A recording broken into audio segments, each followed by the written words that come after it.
It is no secret that South Africans feel battered by stories of corruption, organized crime, greed, and that powerful people continue to be implicated. It might be surprising, then, that in other parts of the world, South Africa is celebrated for its efforts. In this series of conversations, we focus on the other side. We want to move beyond headlines and hear from people at the coalface of efforts to deal with corruption and organized crime.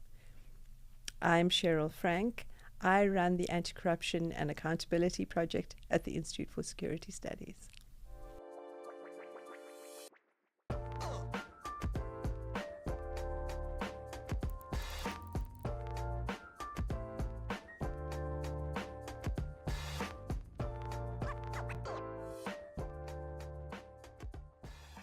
We talked to advocate Ouma Rabaji-Rasethaba late in 2025 as she retired from her role as Deputy National Director at the National Prosecuting Authority. She had served as the head of the Asset Forfeiture Unit, the AFU, at the NPA since June 2020. Asset recovery has been one of the more prominent successes in the NPA's anti-corruption effort under Ouma's leadership. We interviewed her to learn more about Ouma, the work of the AFU, and asset recovery in South Africa. This is part 2 of our interview. So I think that maybe we should move on to a conversation about, Ouma, your legacy and what you hope you're leaving behind as you move on to the next phase, and we'll ask you about your the next phase for you as well. But what do you think has changed in your during your tenure at the AFU the last 5 years? Okay, so what changed is that in the last 20 years, we created jurisprudence. We, as a country, in fact, our laws were rated the best by FATF. Very good laws to fight organized crime, to take away process of crime. FATF was quite impressed when they were doing the evaluation. So we spend a lot of time creating jurisprudence. It takes forever. Right. But what I introduced, therefore, it's just getting the billions from overseas. Right. Coming up with a non-trial resolution policy, courageous leadership. What I've also changed is that, in fact, the mine case was the biggest asset. Taking Optimum coal mine, when we took away it was the biggest case AFU has done in its history. Right. Because when we did the preservation order, the mine was valued at 3.5 billion. So it was the biggest case that we did. But what we also changed is we enhanced the jurisprudence in that we don't serve our papers on the parties. We first go to court, obtain an order, and then you get.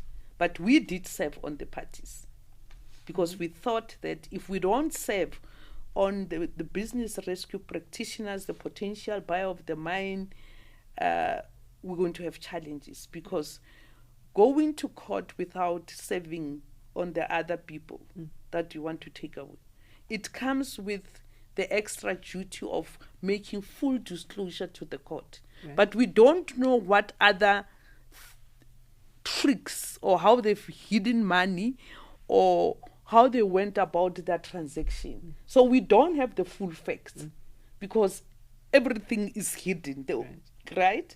So we've had to serve on them. But also, it was important for colleagues in AFU to understand that a mine can't be dissipated overnight. So serve on the parties and say, I'm coming to take the mine. Yeah. Right? Then the other, I think, boundary we sort of broke in a way is that where there are business rescue practitioners in place, they do the same work as we do. We don't go in as asset forfeiture unit. But in the mine case, we felt that these business rescue practitioners are going to let our mine go back to the wrong hands. Right. So we didn't trust them. So we entered the fray, despite the fact that that's not what we do. That's not our policy. Where there's liquidators, business rescue practitioners, because we're all fighting for the assets, we step away. Yeah, so we've done that. So we, and then we no longer get referrals, right? We used to get referrals from police. Like I say, we don't have investigating powers. We're getting referrals from SARS, from SIU. So every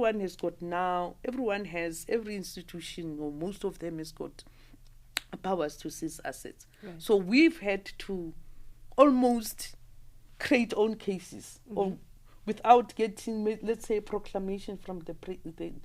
So now we look for cases from Zondo. We go through the data, the material, to find the cases.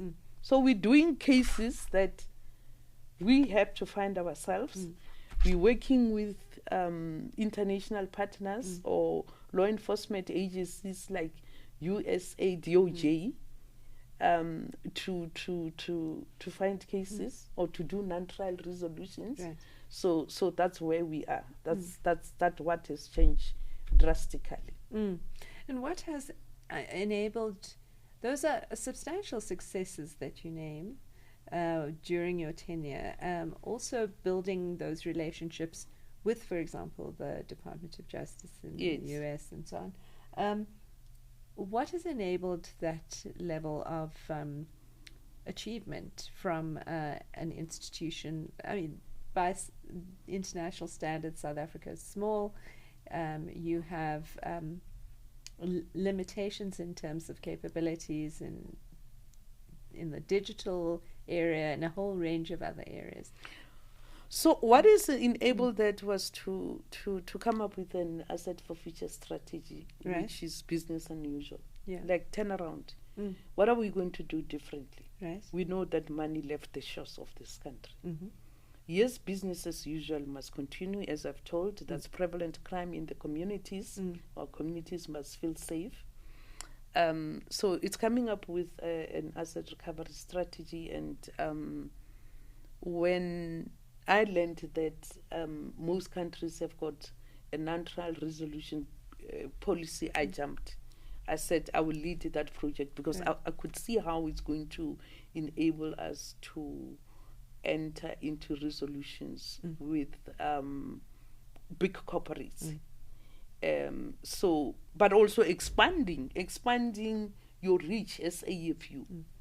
So, so I thought, no, let's have business unusual strategy whilst we're carrying on as business as usual, building jurisprudence and still chasing your small car there and the house there, take away, a car where you find in the boot they've got loads and loads of cash. Right. Yes. So, but also I think in a way we might not want to admit it, but I think FATF wanted us to demonstrate certain actions before they can take us off the grey list. And you might have heard the good news that we are likely to be taken off the grey list. I think it's coming in mid-October. Okay. Yes. So FATF had specific questions for AFU. What are you going to do about international recoveries? Demonstrate that you can bring back the stolen money that went overseas. Satisfy us that you are able to seize assets and confiscate them from variety of predicate offenses, meaning gangs, drugs, environmental, contraventions, every crime that's prevalent in your country. Demonstrate to us that you are able to seize assets. Corruption, state capture. Yeah. So we were able to demonstrate that we've been able to. So in a way, FATF has pushed us to step up and dial up and make sure that, we do things we haven't done before. Yeah. So you leave the AFU having had considerable success, and what do you feel you didn't get done? Or maybe you've spoken a little bit to that coordination agenda that you, but what are you leaving your successor to do? So my successor must continue with international recoveries. There's a lot of cases that needs to be fought. We still have to implement Section 24 of POCA, which deals with seizing assets of offenders that have absconded. We know the Guptas has absconded. We don't have the assets back as yet. Yes, we are working with, for instance, India has come to the party first, but that's not the only country that has to assist. They have done the searches. The searches, as I've said, they're going to seize assets there. So there are many other countries where we need to seize assets. 9 trial resolutions, we still have to continue. We have not finished. Lots of corporates have benefited. It's not the only ones that have paid reparation and have done the disgorgements. So we still have to go through Zondo Commission reports and just see that there's nothing that has not been attended to. Obviously, we still need to liaise with our colleagues in SARS, in SIU, Reserve Bank, just to take stock. This is potential offenses that were committed. These are potential monies that can be recovered. What have you done? What have you done? What have you done? What have you done? I think I called one meeting where I was coordinating people or institutions that are responsible for IO8. IO8 is recoveries in FATF. I called one meeting just to start that exercise of, at one point we need to say we've done everything. You've done this, I've done that, this institution has done that. And then we move on to big cases like Tembisa Hospital, State Capture Version 2. And you may have seen that we have already frozen assets worth 400 million. So those are the big cases that we must move into. Because as I've said, money dissipates quickly. So we can't spend all our time fighting State Capture Version 1 when 2 is happening, and I think 3 will be happening soon. So we have to move. We have to move. Otherwise, money is getting dissipated. We're not going to get much back. And speaking to that question of state capture 2.0 and 3.0 and so on, there were recommendations emerging from the Zondo Commission. What of those issues do you feel still need to be addressed in terms of the asset recovery regime for us to make sure that we're plugging some of those holes as we move forward? So some of the recommendations that Zondo Commission made is that we must have deferred prosecution policies. So yes, the Law Commission is looking into the matter. Currently, we just have got, an ADRM, Alternative Dispute Resolution Mechanism, with corporates. We need to expand the reach. I feel strongly that this ADRM must be expanded to individuals. The Law Commission seems to be buying into that argument. That the individuals that are benefited wrongly, they must just bring that money back.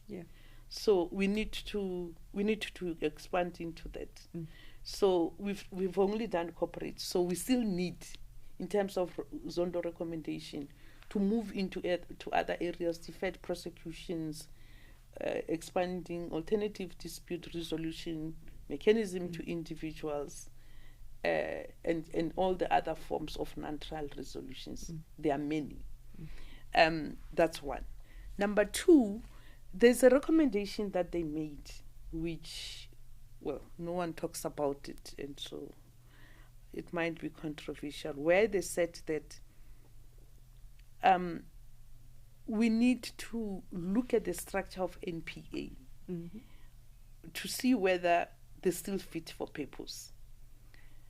I think the way AFU is structured, maybe it's one of the aspects that must be looked into. Right. If you compare us with our colleagues from SIU, Yeah. they don't have to struggle for work. They get work from proclamations. I don't have source of work. I must create my own work. AFU must create my own work. So either we must be given criminal investigation powers. I must be allowed to appoint forensic investigators. I must be able to subpoena bank records so that I can offer a turnkey solution. AFU can offer end-to-end. And you're not dependent on referrals from And the NPA. you're not dependent on referrals, because there are no longer referrals. There are no referrals coming, right? So we need to fix that. Of course, also we need to amend POCA. We've had POCA since 1998. Right. We still haven't amended POCA. We don't have administrative forfeiture. We're not able to seize money, for instance, at the borders. Now, that's administrative forfeiture. Right. I need to be able to take that money and through administrative powers. Yeah. Okay. So we need to still amend your laws like POCA. Lots of laws that needs to be amended to even satisfy the FATF standards. But I think we can also think of consolidating. Maybe I suppose NACEC tried to an extent to look into how do you strengthen and consolidate our efforts to fight crime.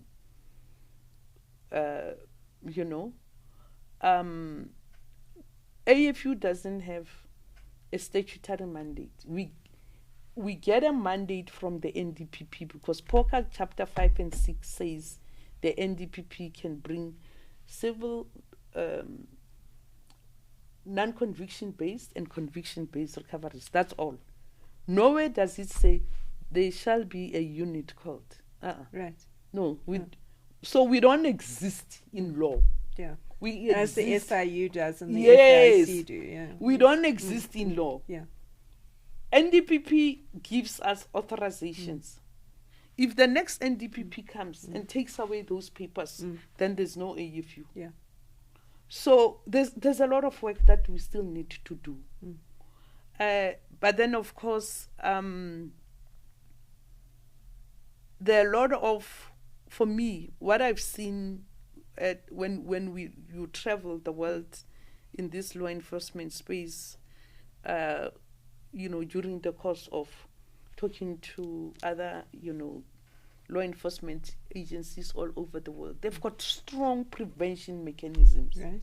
I don't think we've done that as well, To an extent, we seem to be duplicating. Speak to that prevention agenda. What would that be? The prevention agenda, what I've seen, like, for instance, ICAC in Hong Kong, Right. the Anti-Corruption Commission does in Hong Kong, they have, from primary school, children are taught that there's outreach agendas that starts at school. Crime should not pay. No one must keep the proceeds of crime. So there's outreach agendas tailored for school kids, tailored for communities, tailored for corporates. We don't wait for crime to happen. And then now we must chase after proceeds so that there's no dissipation. Yes. So that's what what people in the prevention space have done. They've got awareness days, they've got training, but also the education system is completely changed to cater for that. Then what other countries have done is they have empowered us citizens.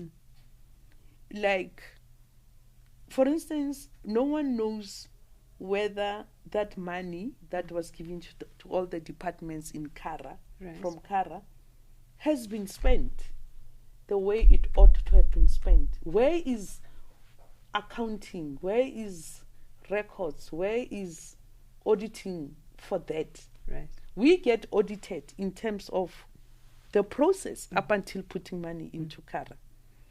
But then disbursing it out to the different departments, there's no, I haven't seen an audit. I haven't seen an audit of that. We just read in the media. For instance, the one year they said the 100 million that was given to social development to fight gender-based violence or to support programs in gender-based violence space can't be accounted for. So we need to know as the electorate, how is money spent in this country, whether it's voted funds or whether it's funds from, accounts like Kara. Yeah. Those are the things that would enable prevention, transparency. Ouma, before I lose this, I want you to speak a little bit to the corporate, to applying deferred prosecutions to individuals. Maybe you can speak to that recommendation a little bit. So the three agreements that we've entered into, the resolutions that we've entered into with ABB, the company, SAP, the company, McKinsey, the partnership, we in all this, we worked with DOJ USA. They have entered into deferred prosecutions, right? Meaning after 3 years, if you don't implement the terms of the resolution, like pay back the money, make sure there's a compliance program in the company which is focused on anti-corruption measures, you train your people to be ethical, and there's a lot of things we put in a resolution. Yeah. So deferred prosecution would say, if any of the things that you haven't done after 3 years, the company then gets convicted. There's no trial. A plea of guilty is entered already. That's a deferred prosecution. Now you are saying in the space of individual, how will it work? It will be the same thing. Pay back the money. If it's 3 million that you must pay and then you ask to pay it in installments and you say you're not going to get involved in this, after 3 years, if you haven't paid that money, then you need to go to prison. That's it's almost like deferring sentence, if I could call it. So we defer sentence, and it can go away as long as you meet certain comply. conditions. Yes, if you meet certain requirements. Yes. So for individuals, it will be the same thing. Yeah. So for the company, for instance, the last one, McKinsey, they were put in what is called enhanced compliance program, right? Which was a program that was different from the first two companies we entered into resolutions with. This one, they're not even going to wait for 3 years to check whether they've met all those conditions. DOJ USA is going to go back probably every 6 months to check what is happening in this company. Right. Yes. Okay. So just going back to then, Ouma, as you exit the NPA and having and feeling reasonably satisfied that you've achieved some of the main objectives in terms of setting up an AFU strategy and implementing some of those, give us a sense of where to next for you. Where to? I've had the pleasure of registering for a PhD this year. So, and because of reading all those books regarding state capture, I then became interested in, but what reforms should we put in place as a country, just to make sure that we don't go through something like this again. So I want to focus on my studies, at least certainly for the next 4 months. Right. if I can just push at least the thesis, the summary, and the first 2-3 chapters, I'll be very happy. Then next year, when I've rested a bit beyond studying, I do want to go. I'll go back to practice. Do an odd trial here and there. I'm a good civil lawyer. And then I've also then sat on boards, both public and private. I'll also like to continue to do that. I think the exposure and the experience I gained when I was chief of corporate governance and chief risk officer in a listed company would be very good to at least contribute meaningfully to some of these companies. That would be great. But there's also a new era in the legal profession where there's compulsory mediation.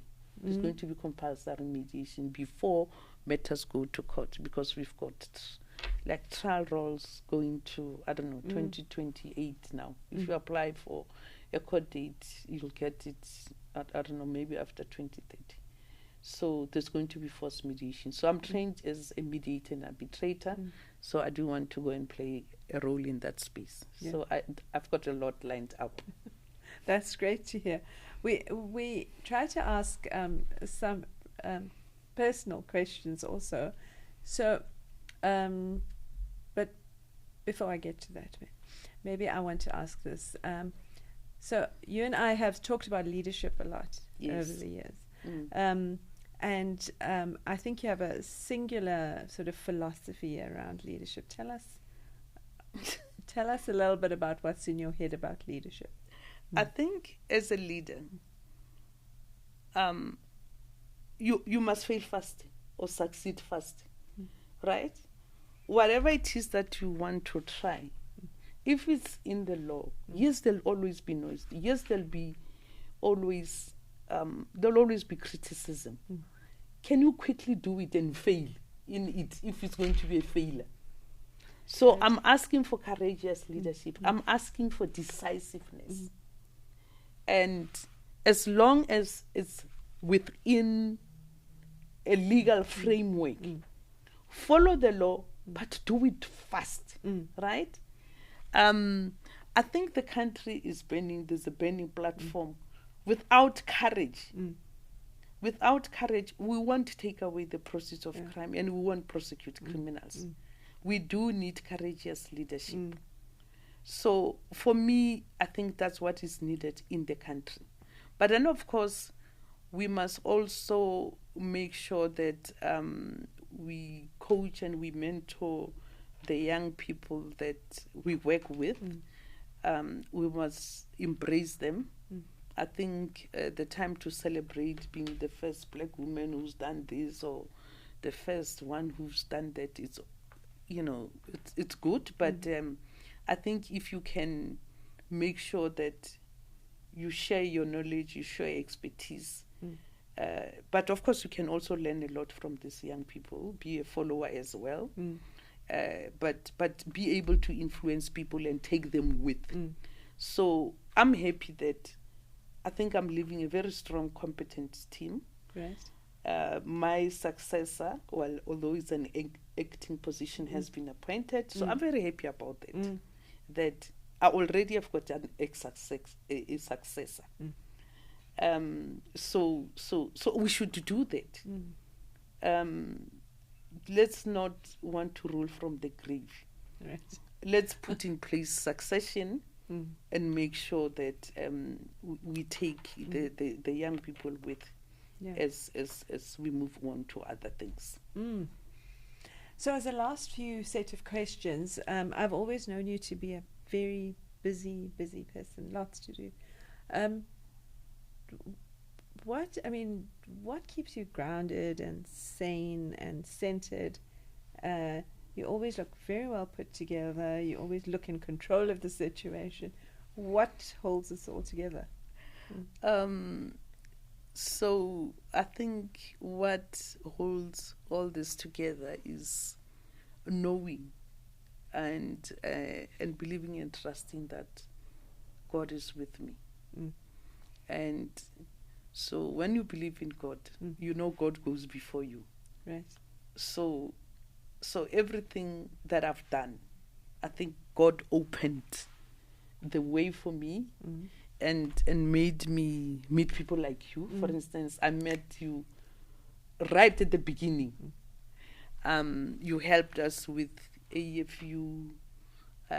We didn't even do strategy. We started right from the beginning with what is the culture, what are the people unhappy about, and we just turned around the situation. But it was good that I think the Lord went before me to make sure I meet people like you. By the time we had to do the non-trial resolution directives, again, you were there. You were able to appoint an expert for us. So that grounds me.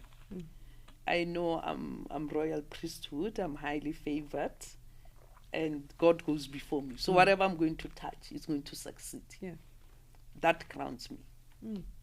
But then, with God in your corner, you also have to manage things yourself. So, I mean, tell us. So, are you? What time do you go to bed, and what time do you wake up? How much sleep do you get? So I do get a lot of sleep. Hey, I like reading. Okay. My friends are books, different kinds of books. So I am a self-starting learner. I really like learning about leadership management. What is the difference? What is the best thing to do under the circumstances? So I just can't stop reading. Right. That So times- you're reading leadership and management books now? Yes, I'm reading leadership and I'm reading about crime and corruption. Of course, now I'm researching about what the rest of countries have done about fighting crime and overturning the tide. So leisure, books. I've got Really? books that I read for leisure, and then but then of course I walk, and then I swim. Okay. Yes, Tuesday afternoons actually I've got my trainer waiting for me for our swimming session. So I like that, but I'm also like cooking. I'm a homebody, but like your biryani, oxtail, stuff that takes forever. Okay. So as I'm cooking, I love it. Yeah. I love gardening. So I'm a homebody. Right. I want things to do at home. Right. Yes, I'm a good person in terms of all the friends we're together at varsity are still my friends. Yeah. Occasionally we'll meet, but I like the home. Yeah. Yes. Okay. Ouma, I want to thank you so much for this opportunity to speak to you, to hear a little bit about your thoughts as you exit the AFU. It's been a pleasure working with you over the last few years. Is there anything you believe you want to leave behind as wisdom for all of us who have to keep the work going, apart from just people in the AFU? Look, for instance, one thing I can say to you is that you don't realize how much of a contribution you have made in sort of empowering NPA people like me to do what we have done. The coaching sessions that I got from the coach you appointed for me, I think there was a point where I thought there's no way in which I can work in government. The salary is bad. Things can happen tomorrow, Yeah. you know. There's no problem. And we can have meetings and meetings about anything and everything, except just get on with our business is prosecution and seizing assets. But we've got meetings about a lot of things. Yes, we must have meetings, progress meetings about what we do. Any other thing must be left to the Department of Planning, Monitoring. There must be departments that, hold meetings as a day job. So, except if you had I not gotten your support, there's no way in which I could have survived. I couldn't have finished the 5 years of going back now. Oh. So I do want to say to organizations like yourself, people working in organizations like ISS, don't stop what you're doing. you are empowering South Africans, you are empowering the world to do what they do best. Ouma, is there if anything I haven't asked you that? No, I think you've asked me everything. Is there anything you want to unload? I think, you know what I want to say is that despite how difficult it is in government, we can still make a breakthrough. We can still turn the situation around, whether it's my space or any other space. So, you know, and there was also a research that was done by Basel Institute, ICA, right, where they interviewed about 70 judges, prosecutors, advocates, people in law enforcement space, about what works or what can't work, or, you know, what the reforms, what I'm studying, what should be the right reforms. One of the things was that despite the fact that we'll never have enough resources in government or in the law enforcement space, we can still make headway. Right. So I think if people can just be present, right? Be present and just remember why you are there. You are there to prosecute or seize assets. So what must occupy your space is that you must be drafting papers or analyzing evidence or putting together evidence so that you can get on to the next page. Right. So we can still succeed. Yes, we don't have resources. We don't have the best technology. But, you know, there's that saying that just with one person and the others joining and following will change the world. I believe in that. So, so I feel like I do want to say to colleagues broadly in government, we'll never get the resources we want. We'll never get paid adequately. But whilst you're still here, do the best you can. Put your best foot forward. Dial up. Give it your all. Right. It's so rewarding to say, you know, I came in, this is what I could do within the 2 years or the 3 years. It's actually 3 years if you think about it, because 2020 and 2021 was COVID. COVID, exactly. Yeah. So all this was done within 3 years. The mine case was a full-time job, dealing with the curator who was even threatened by, I don't know who, trying to get security, the police to get security, the many people that I had to meet. I had the whole Steve Tshwete municipality. Yeah. People coming to Toy at NPA. I met them. Yeah. I met NUM. I met COSATU. I met, you know, I don't know, people from the high office, the advisors, president. What is happening? You're taking people's jobs away in Mpumalanga, you know? So there are people, you meet a lot of people, but it will be fulfilling, it will be rewarding at the end. Right. Just do the job. Yeah. There's, you know, the alchemist. There's a lot of people who are going to help you succeed. You're one of the people that helped me succeed. Oh, thank you. Thank you, Ouma. Thank you for that conversation. Thank you so much. Thank you for that feedback. Yes. Thank you.